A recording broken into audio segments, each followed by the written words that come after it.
కత్తితో దాడి చేశారు. షాప్లో బంగారు ఆభరణాలు ఎత్తుకొని పారిపోయారు.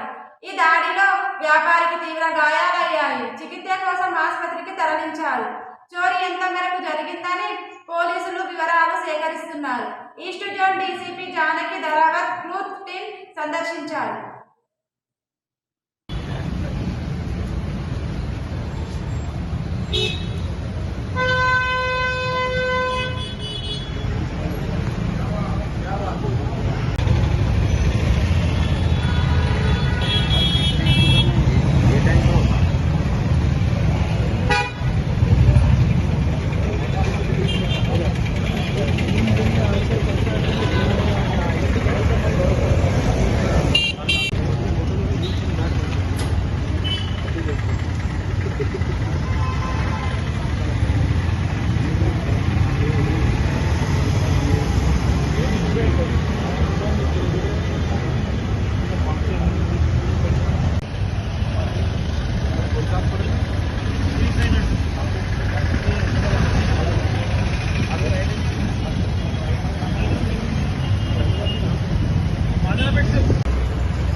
దాంట్లో ముగ్గురు వచ్చి అటాక్ చేశారు నా అబ్బాయి మీద.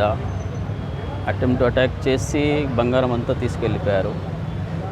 దాదాపు 15 to 20 lakhs బంగారం ఉంటుంది. ఒక అప్రాక్సిమేట్ 1:15 to 1:20 మధ్యాహ్నం ఈ టైంలో అయింది. ముగ్గురు వచ్చారు. ఫస్ట్ ఒకరు వచ్చారు, దాని తర్వాత ఇద్దరు బండి మీద వచ్చి నైఫ్తో అటాక్ చేశారు. అబ్బాయి మీద అటాక్ చేసి అంతా లోపల వచ్చి ట్రేస్ వల్ల అంతా బంగారం మొత్తం సంచిలో మాట్లాడలేదు. అసలు ఒకడు వచ్చారు, ఆయన మాట్లాడుతూ ఏం ఐటమ్ కావాలని చూపించమన్నాడు. అతనికి చూపిస్తున్నారు. దాని లోపల ఇద్దరు మళ్ళీ 1 minute లోపల వాళ్ళిద్దరు వచ్చారు. వచ్చి దాని లాంగ్గానే లోపల చైర్ మీద ఎక్కి కౌంటర్ మీద ఎక్కి ఆయనకి అటాక్ చేశాడు. వీడియో కెమెరా చూస్తే డైరెక్ట్ నైఫ్తో అటాక్ చేసి కింద పడేశాడు. అబ్బాయికి కింద పడేసి లోపల ఇద్దరు దుంకి అంత ట్రేస్ వల్ల తీసుకొని సంచులు వేసుకుని వెళ్ళిపోయారు. ముగ్గురు బయట ఇవ్వలేరు, ముగ్గురే ఉన్నారు.